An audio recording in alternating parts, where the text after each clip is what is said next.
The first thing I heard after waking up in the ICU wasn't a doctor's voice or the soft encouragement of a nurse, it was Linda, my wife, laughing. "That's the thing," she said, her voice floating through the thin wall between the observation window and my bed. "He won't even remember this, so what's the harm?" William's chuckle followed. "You're sure? You're really going to update your status right now?" "I already did," Linda replied, matter of fact. "Engaged. To you." I couldn't move. My chest was tight, my throat constricted by a plastic tube, and my arms were strapped with IV lines. But I could hear. And I heard everything. William, my best friend since college, the man who stood beside me at our wedding, the man I named co-signer on all my corporate accounts in case anything ever happened to me. I had called his family. Now he was kissing my wife outside my recovery room.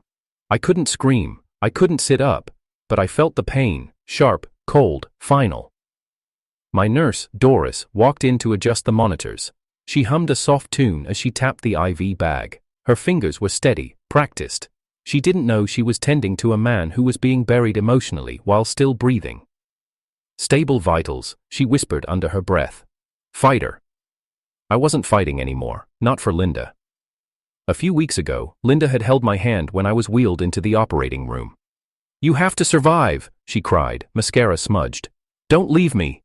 But here she was now, already gone, not even a goodbye, not even a moment of mourning. "I'll tell him," William said, "when he's stronger." "Don't," Linda whispered. "Just, let's move on. He won't know, not really, and if he does, he'll understand." Understand? That the woman I trusted with my life had planned her next move while I was on a ventilator? No. I wouldn't understand. What I would do is make sure they understood something else. This wasn't going to end the way they thought it would. They had taken advantage of the fact that I couldn't speak, couldn't move, but they underestimated one thing. I could still think. And I remembered Doris telling me earlier that a lawyer had come by to deliver paperwork I had prepared months before my surgery. "He left a sealed folder with your signature on file," she'd said. "Do you want me to bring it next time you're awake?" Yes. Yes, I did. I had drafted a revised will before the operation, just in case. Linda didn't know about it. It wasn't shared in our joint folder or uploaded into our financial cloud accounts where she monitored everything. I had felt uneasy back then, not because of love, but because of instinct. Linda had become distant ever since William started managing the marketing branch, and now, in the sterile hum of machines and betrayal, that unease crystallized into clarity. 2 days passed. Doris came in quietly, slipped the folder under my hand. "Your lawyer said only you should open it," she said. "Squeeze my hand if you want me to call him." I did. And that night, while Linda updated her status to engaged to William H., my attorney stood beside my bed. He read my lips slowly. I mouthed 2 words: execute it. My will was changed, my shares redirected, the house reassigned, the emergency contact no longer Linda, it was Doris now, not because I loved her, but because she was in the room when I almost died and didn't betray me. The nurse looked surprised when she saw her name. "Me? You kept me alive," I mouthed. Linda never came in alone after that. William shadowed her like a bodyguard with a secret, but they never knew, not yet. A week later, I was discharged from the ICU and moved to a private room. Linda brought flowers, William brought wine. "To recover," he said. I smiled, quietly, calmly, because while I was in the ICU, they planned their engagement, and I planned their exit. Before the ICU, before the betrayal, before the silence of machines and the revelation of who stood beside me in name only, there was a version of me that believed in love, believed in Linda, and believed William was a brother. That version of me is dead. I am Robert Langford, 38, CEO of a logistics empire I built from the ground up, a man who once believed that building something lasting, something real, meant doing it with someone by your side. I was never afraid of the long hours, the early flights, or the chaos of international freight. What scared me was building an empire and standing alone in it. That's where Linda came in. Linda and I met at a conference in Berlin 6 years ago. She wasn't in business, she was in publishing. Her job was running editorial campaigns for a luxury travel magazine, and I remember thinking how much her world contrasted mine. Where I chased efficiency and numbers, she dealt in words and wonder. She liked telling people stories. I liked building systems that moved the world. She called me robotic. I called her romantic. Somewhere between her laughter and my cynicism, we met in the middle. I remember our first dinner. She wore a midnight blue dress and twisted her wine glass by the stem when she was nervous. She talked about Prague like it was a dream, about Paris like it was a past life, and about her childhood in Vermont like it was still just yesterday. I wasn't used to someone asking about my childhood. Linda listened like every answer was worth something. That night, she leaned across the table and said, "You hide your heart well, Robert." I fell in love the moment I realized she wasn't trying to change me, or so I thought. We married 2 years later, quiet wedding, vineyard ceremony. William stood beside me as best man. At the time, I thought he'd earned it. William and I met in college. He was wild, magnetic, loud where I was quiet, impulsive where I was calculated. We were opposites, and maybe that's why we worked. I had the vision, he had the charisma. When my startup took off, I brought him in as a co-founder. I gave him equity, leverage, everything. Because loyalty, to me, was sacred. Linda didn't like him at first. "He's reckless," she'd said once, after he showed up 2 hours late to a dinner he was supposed to host. "You trust him too much." "He's never let me down," I replied. "He's my friend." She didn't argue. Linda rarely pushed when she disagreed. She'd smile, press a kiss to my cheek, and say, "Just be careful with the people you invest your time in. Returns aren't always guaranteed." I should have listened. The first time I noticed Linda pulling away was subtle. She started going out more. At first, it was just with colleagues, launch parties, author dinners, networking events. She'd come home smelling like French perfume and white wine, her heels in one hand, her phone in the other. I didn't pry. I believed in space, in independence. I was raised by a mother who taught me that trust wasn't just given, it was demonstrated daily. Linda had given me no reason not to trust her, until the night she forgot my surgery. It was supposed to be minor. A heart arrhythmia discovered during a routine checkup had escalated. I needed an ablation, nothing life-threatening.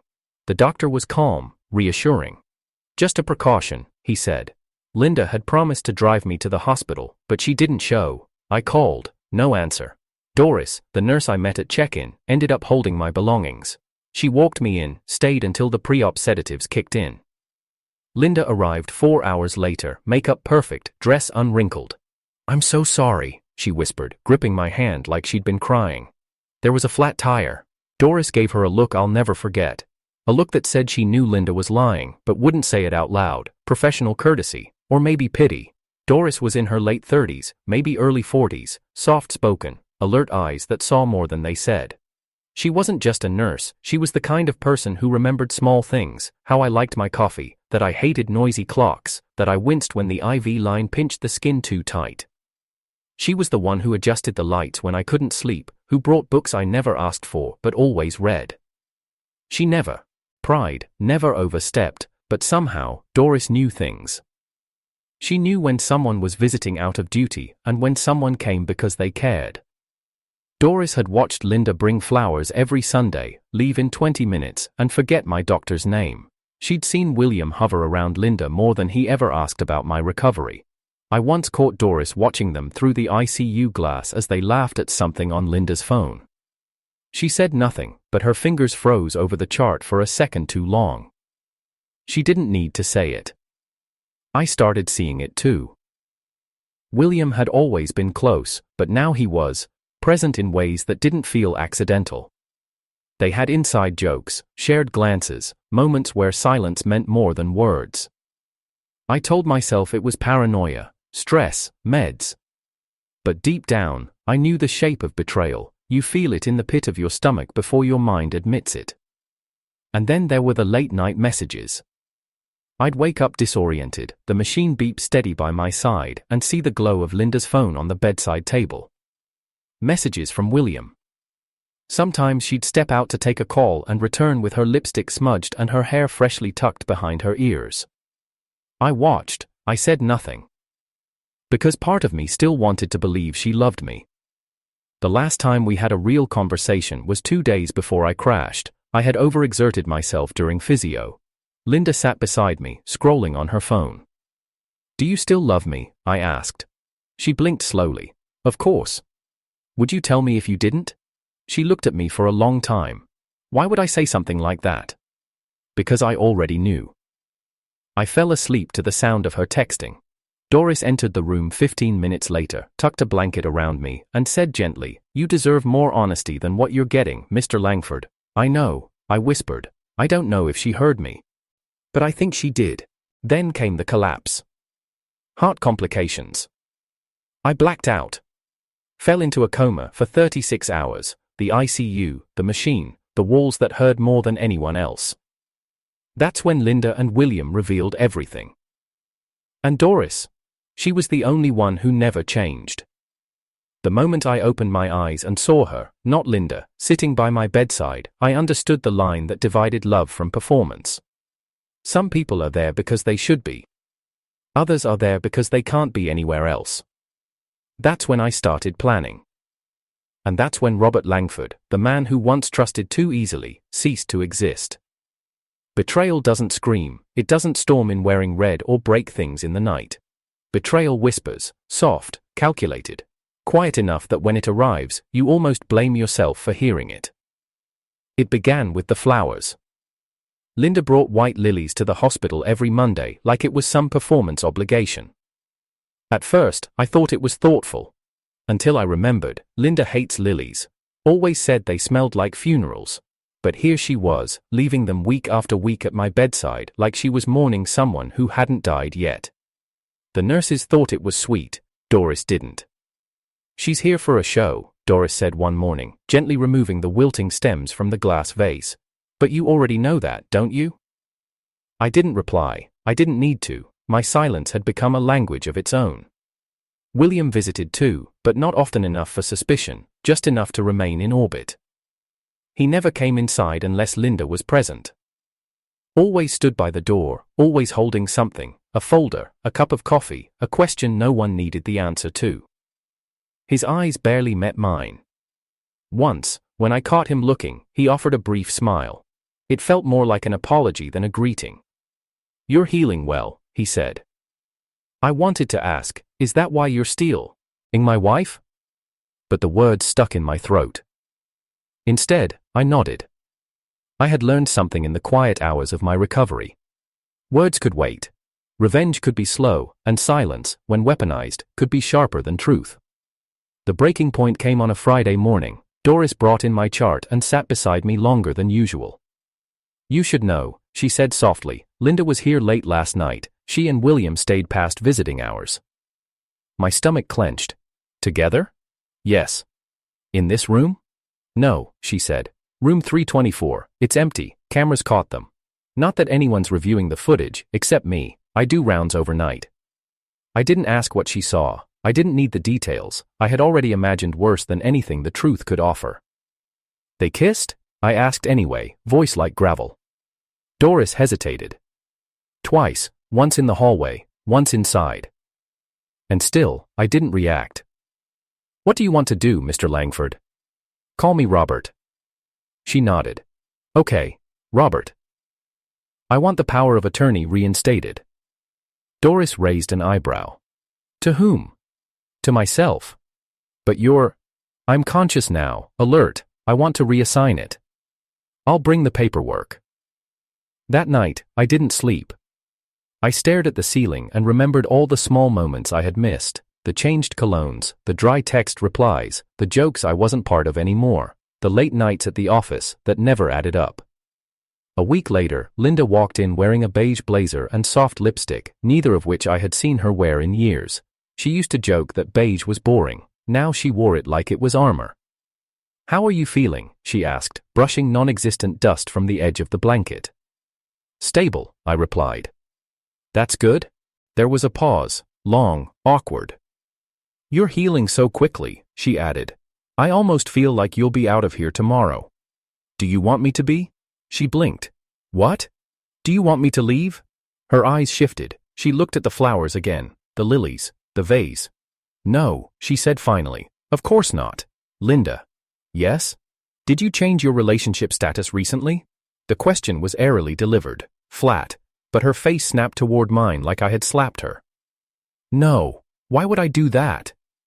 "I don't know. Just something I heard." "From who?" "From the walls." She laughed, nervous, too fast. I let the silence hang between us. She stood, adjusted the strap on her purse, and said, "You look tired. I'll let you rest." And just like that, she vanished, like smoke. Doris came in moments later. She saw the look on my face and sat down.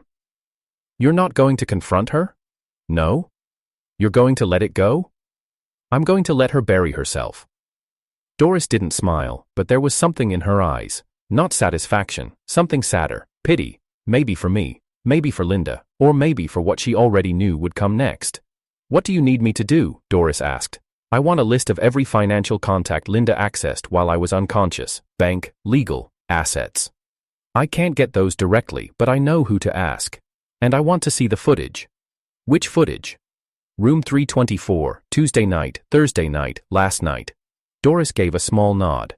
"I'll make it happen."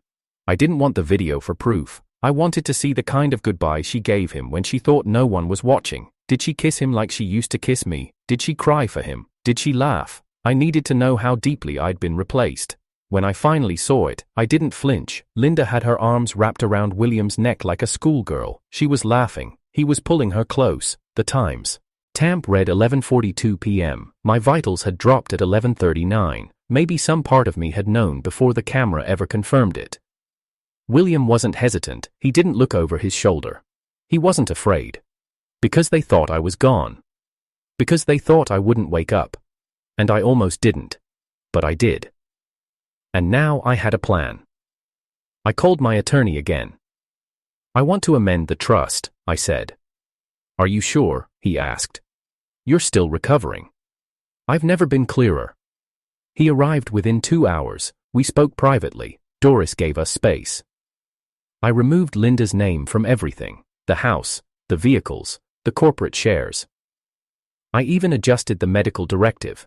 If anything happened to me again, Doris would be the primary emergency contact. Legally empowered. Not because I wanted to make her uncomfortable, but because I trusted her. And that trust had nothing to do with affection.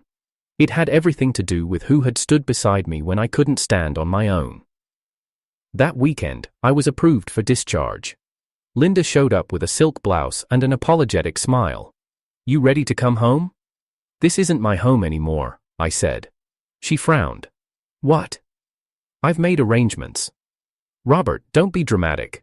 "Room 324, I said quietly. "You left your lipstick there." Her lips parted, her pupils shrank, her breath caught. For the first time in months, Linda had nothing to say. I stood, wrapped the coat around my shoulders, and looked at her for what she really was, someone who wanted comfort without sacrifice, love without loyalty. William was waiting outside in his car. He didn't see me at first. He was too busy checking his phone. When he finally looked up, he tried to smile. I didn't return it. I walked past them both. I didn't say a word. Because when betrayal is quiet, revenge should be quieter. The hospital walls never spoke, but they remembered everything. The silence wasn't peaceful, it was loaded, heavy with every unsaid word, every withheld truth. I could feel it pressing down on me at night, when the lights dimmed and the nurses whispered in the hallways. I wasn't angry anymore. That emotion had passed quickly, like a flash fire that burned hot and left only ash. What remained was a cold ache, emptiness. The kind you carry in your chest like a lead weight, pressing against every breath you try to take. I missed Linda, not for who she was, but for who I thought she'd been. I mourned the illusion more than the person. That was the hardest part, realizing I had given my loyalty, my years, my trust to someone who had turned love into convenience. The first time I broke down wasn't when I saw the footage, it wasn't even when I signed the legal transfer removing her from my will, it was when I opened a drawer in my recovery suite and found the ring, the engagement band I had upgraded for her on our 3rd anniversary, custom platinum with an aquamarine gem because she said diamonds were too common.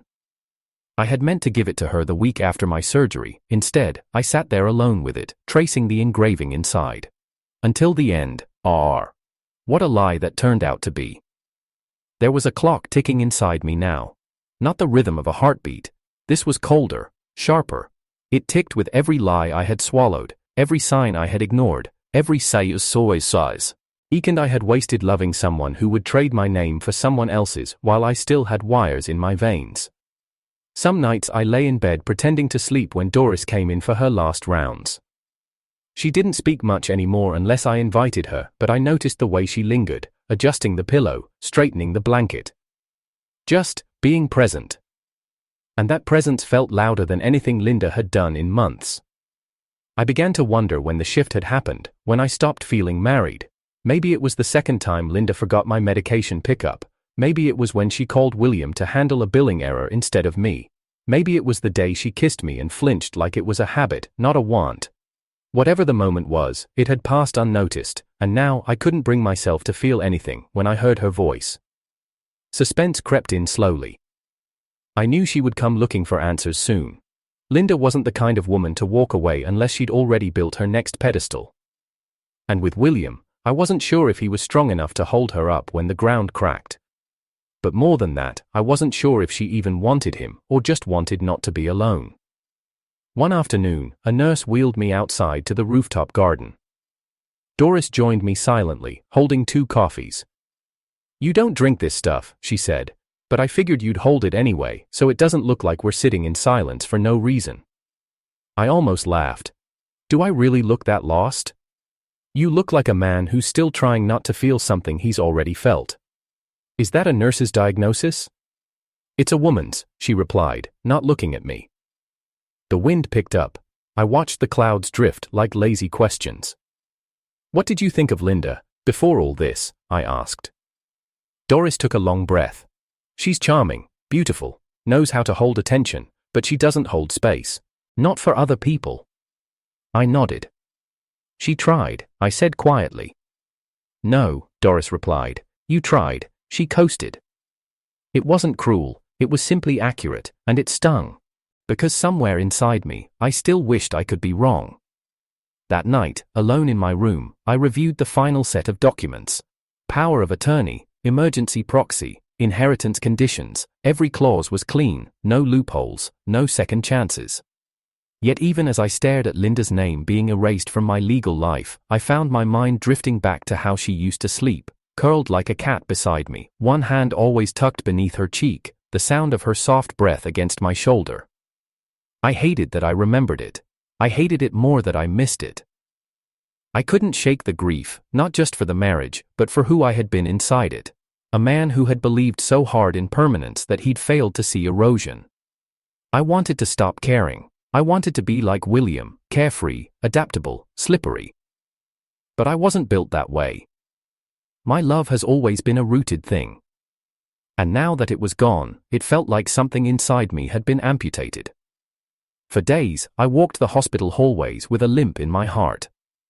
Nurses asked how I was feeling. I said, better. Doctors said I was strong. I said, thanks. Linda texted, asking when I'd come home. I never answered. She sent pictures of the apartment, the couch, the kitchen. She cooked something I used to like. The captions were always some version of thinking of you. But if she'd been thinking of me, she wouldn't have changed her relationship status when I couldn't breathe on my own. She wouldn't have kissed William in a room with no heart monitor. She wouldn't have said engaged with my name still on her driver's license. The suspense wasn't whether she would confess. It was whether I would let her. Would I sit across from her and let her cry? Let her say she didn't mean it? That it was loneliness, confusion, fear? Would I accept the rewrite of history she was preparing for me, or would I simply look at her the way Doris looked at me, with quiet clarity, and say nothing? I didn't know yet. But I knew this. I wasn't the same man she betrayed. That man would have begged to fix it. I was the man she forged with her silence and her switchboard emotions, and that man wasn't going to rescue her from the consequences. Because love isn't supposed to come with terms, but betrayal, it signs in ink. And I had just begun reading the fine print. The last time I thought I had seen it all, I was strapped to a hospital bed, listening to Linda whisper promises into William's ear. I thought nothing could cut deeper than hearing my wife change her status while I was on a ventilator. I thought betrayal had shown me its final form. I was wrong. The twist didn't come through confrontation, it came by envelope. A week after I had moved to a private rehabilitation suite, Doris handed me a thick envelope delivered by my office courier. Urgent legal, it read, sent from my estate lawyer's firm, but not by the attorney I had just signed the will with. It was from my old attorney, the one Linda had worked with during our marriage. Inside were 2 documents. One was a signed and notarized transfer deed, authorizing the sale of my property in Florence, Italy. The second was a wire confirmation for $2.7 million. Sent to a bank account under William's name. Dated 2 days after I went into the ICU. I froze. My signature was forged. Sloppily, but enough to pass with Linda's access to my digital authorization stamps. The file had used my dormant European holding company as a disguise. Buried just enough that only someone close to both my legal and corporate accounts could have engineered it. She didn't just cheat on me. She stole from me. Linda hadn't just moved on emotionally, she had liquidated part of my global real estate portfolio and funneled the proceeds directly to William, and that wasn't the worst part. Attached was a third document, an unsigned draft of a prenuptial agreement. But not from our marriage. This was a new prenup, with Linda's name beside William's, listing projected joint holdings under the Langford Trust umbrella. They weren't just planning a future together. They were planning to build it on the ashes of what I created. The paper slipped from my hand. For a moment, I couldn't hear the air conditioner, couldn't hear the hallway, couldn't feel anything. I just stared. There had been no hesitation, no regret. The timing told me everything. They thought I would die. That my assets would fall into automatic succession. Linda had timed it so if I didn't wake up in time to contest anything, the transfer would seem legitimate. But I had woken up. And now I had evidence. Doris walked in and found me still staring at the scattered papers. She didn't ask what they were. Just picked up the wire transfer, turned it over, and said, "You're going to destroy them, aren't you?" "They've already destroyed themselves," I muttered. "I'm just giving it a name." I called my new attorney, forwarded everything. "Do you want to press charges?" he asked. "Not yet." "Why not?" "Because I don't want to end them in court," I said. "I want them to watch themselves unravel, in public, at the exact moment they think they've won." That night, I wrote a letter, addressed to Linda, sealed it. Doris watched me scribble the last line and asked, "Are you sure?" "No," I replied, "but I want her to see it coming, just not how or when." I had Doris deliver it the next morning. Linda arrived at the facility within the hour. This time, she didn't bring flowers or excuses. She panicked. I watched her walk down the corridor, in heels that clicked like clock hands running out of time. She entered my room breathless, waving the envelope. "What is this, Robert?" she demanded. "A letter," I said. "I know that. What does it mean?" "You read it, didn't you?" Her hands trembled. "It says you know, that you've seen everything, that you're not the man I married anymore." "Because I'm not." "Robert? Did you really think I'd never wake up?" I asked quietly. She didn't answer. "Did you think you could kiss another man, change your status, steal my assets, and then build a life on my name, without ever facing me?" "It wasn't like that. I have the transfer, the wire, the signature, the prenup draft, all of it." Linda went pale. She staggered back a step like she'd been struck. "You weren't supposed to see any of that." "No," I said coldly. "I wasn't supposed to wake up." She sank into the chair, silent. "I don't care about the money," I continued, "but I care about betrayal, and now that I've seen it in full, I want you to understand something." Linda looked up. "This isn't revenge," I said. "This is clarity." "You're going to humiliate me," she whispered. "No, you're going to do that yourself." Tears welled in her eyes. "I made a mistake." "No," I said. "You made a choice." I stood, walked to the door. Before leaving, I turned one last time. "Tell William congratulations," I said. "He just became the face of grand larceny." And I walked out, leaving her to tremble. The final confrontation wasn't behind closed doors. It wasn't whispered in hospital hallways or scribbled in letters meant to shame. It happened in the most public place Linda could never have predicted, at a celebration she had secretly counted on stealing. My company's 10th anniversary gala was an annual affair, but this year's was different. It marked not only a decade of success, but my official return as CEO, stronger, sharper, and no longer the man who had fallen into trust like a fool. Linda and William were both invited. The irony was, I didn't even have to send the invitation myself. William had RSVP'd on behalf of both of us, weeks earlier, never suspecting the spotlight they were walking into. Doris helped me prepare, not just with suits or logistics, but emotionally. Every time I hesitated, she reminded me of the beeping ICU monitors, of the sound of Linda's laughter as she told William to update his relationship status, of the wire transfer, the forged signature. "You're not punishing them," she said gently. "You're holding up a mirror. What breaks was already broken." The gala was held in the top-floor ballroom of the Grand Halden Hotel. Glass walls overlooked the city skyline, chandeliers glittered above, and violins played a composition I'd commissioned years ago for our expansion into Europe. Everything was perfect, cold, controlled. Like me. I arrived alone, no escort, no theatrics, just a tailored black suit, my speech tucked into a silver pocket square, and a list of truths I was no longer afraid to speak. Linda arrived with William 15 minutes late. She wore a champagne-colored gown that caught every light in the room. He wore the arrogance of a man who thought no one else knew his secret. Guests smiled politely, toasts were raised, I mingled briefly, shook hands, nodded at praise, but every word spoken to me blurred into static. My eyes only sharpened when they found hers across the room. She was laughing. Still, even now.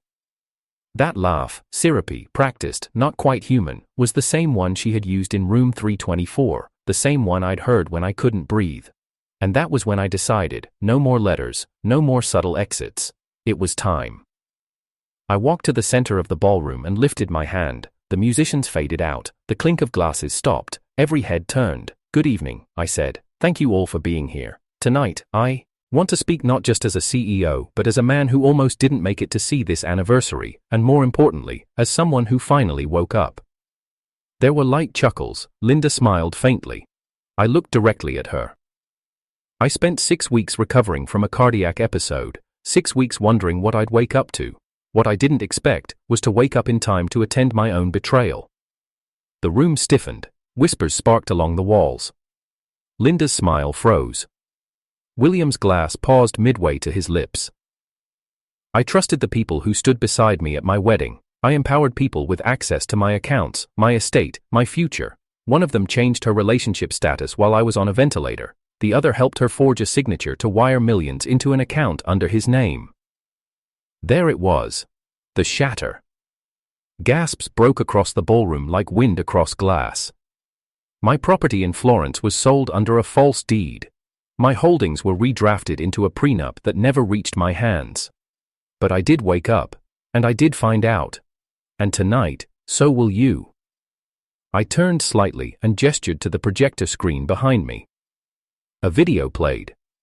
Security footage. Room 324. Linda and William kissing, her wrapping her arms around his neck, his hand sliding to her waist. Every pixel is clear, every timestamp visible. I didn't narrate it. I didn't have to. When the lights came back up, Linda wasn't smiling. William had turned white. And I stood, unmoving. "This is not a scandal. This is the truth," I said. "And while I've already changed my legal affairs, I thought the people I built this empire with deserved to see who was willing to gut it when they thought no one was watching." Linda stepped forward. "Robert, this isn't the place. It's exactly the place." She flinched at my tone. "You called me dramatic," I said, "but you drafted your future with another man before the tubes were out of my throat." Her eyes brimmed. "It was a mistake. You said that last time. This was private." "No, you made it public the day you changed your status." William tried to step in. "Robert, come on. Save it," I snapped. "You can't apologize your way out of grand theft and betrayal." The room was dead silent. No one touched their glasses. No one moved. Then I turned to the crowd. "To our partners, our investors, our employees, I want to assure you, the future of this company is protected. My shares have been moved, my assets secured, and those who once stood beside me have been legally severed from all power." I took a breath. And I am not angry. I'm awake. I stepped back. Applause didn't follow, only silence. But that was enough. Linda stumbled off toward the balcony, humiliated. William followed her, but she pushed him away. I didn't watch them fall apart. That was their private stage now. Instead, I walked to Doris. She stood by the far column, hands folded, eyes calm. "Thank you," I said. "You didn't need me," she replied. "You just needed clarity." That night, I didn't go home. I didn't answer Linda's texts or the 10 calls she made before I blocked her number. At 2 a.m., I received an email from her, a single line. "You've destroyed everything." I smiled faintly. She was wrong. I had it rebuilt. Linda didn't leave quietly. That wasn't in her nature. The woman who had once clung to me with soft hands and softer lies wasn't built for graceful exits. Her pride was too inflated, her charm too practiced. So she did what people like her do when the mask slips. She tried to shift the narrative. The morning after the gala, she went live on social media. No makeup, messy bun, puffy eyes. "Hi everyone," she began, voice trembling just enough to seem real. "I know many of you saw the video that was leaked last night, and I know it looked bad, but there's a lot that people don't understand about what goes on inside a marriage." She painted herself as a grieving wife, confused, abandoned, lonely. She said I had emotionally distanced myself, that my work came before love, that William had simply been a friend who offered comfort during a time when she didn't know if I would live. It was a performance, but not a convincing one. Because what she didn't know, what she never saw coming, was that I hadn't just protected myself legally, I had protected the narrative. Weeks ago, I hired a discreet investigative journalist, not to smear her name, but to ensure every single piece of what she and William did had a timeline, a context, and irrefutable documentation. And now that she was playing victim? I released the truth, an unlisted YouTube link. No commentary, just raw facts. Phone logs, emails, property transfers, time-stamped photos, the surveillance footage again, but paired with receipts, the day she sold the Florence property, the call to my lawyer pretending to be my proxy, the day she and William toured a home using our joint marital bank account for the down payment. The caption read, "While I was in ICU fighting for my life, my wife made plans with my best friend and used my legacy to fund it. These are not allegations, these are receipts." The video spread faster than her live stream. She took her post down within 2 hours. But it was too late, the court of public opinion had already convened. Linda was no longer the sympathetic widow-to-be, she was the architect of her own exile. William disappeared shortly after. He deactivated all social profiles, resigned from his position, and moved out of state. He didn't even try to defend himself. Because there was nothing to defend, his silence was his admission. And as for me, I didn't celebrate, I didn't gloat, I restructured.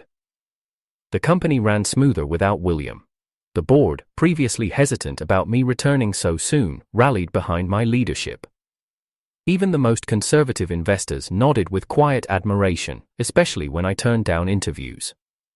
Refused all publicity, said only one thing in a brief statement. Some truths don't need retelling, they just need action. But the part no one knew, the piece I kept to myself, was what I did next. I bought a property, a small house by the lake, far from the city, far from the glass towers I'd built. I needed stillness, and I invited Doris to see it. Not for romance, not for any sentimental reason, but because she was the only person in that entire ordeal who never wanted anything from me. The only one who saw me broken, unconscious, stripped of power, and treated me with the same dignity I would have given myself. She visited one Sunday afternoon. "You're really leaving all that behind?" she asked, watching the sun ripple over the water. "I'm not leaving," I said. "I'm choosing." "And what are you choosing exactly?" "Peace," I said, "for once." She smiled, sat beside me on the porch swing, and didn't speak for a long time. I had the house wired for quiet, no buzzers, no cameras, no constant alerts. I no longer needed to track people, I just needed to trust myself. The legal case against Linda and William proceeded, quietly. I didn't ask for jail, I asked for everything they had left. Her apartment, liquidated. His trust fund, garnished. Together, they owed me more than they could ever repay. But that wasn't the point. I never wanted revenge to be loud. I wanted it to be complete. And it was. One rainy afternoon, months later, I got a letter. Handwritten. No return address. But I recognized the curves in the script. Robert, I don't know what I expected, maybe a conversation, maybe closure, but I know now that what I gave up wasn't just your love, I gave up being trusted. William left. Not that it matters, we were built on wrongness, you were right, about everything. I wake up every morning and the quiet is unbearable, not because I miss you, but because I miss who I was when you believed in me. I hope one day you forget my name, I already regret mine, Linda. I folded it once, place it in the fireplace, let it burn. I had given enough years to that story. Now, I am writing a new one. In the weeks that followed, I began mentoring again, young founders, dreamers, quiet kids like I once was. I didn't speak about betrayal, I didn't talk about pain. I talked about values, about blind spots, about knowing the difference between love and loyalty and how the two aren't always the same. I saw Doris again, once, twice, then more. She never asked what we were. She never called me hers, but she stayed. In the quiet, in the stillness, in the truth of the aftermath. And that was enough. Because in the end, the most powerful revenge wasn't the public takedown, it was becoming everything they said I couldn't without them, peaceful, unshakable, free.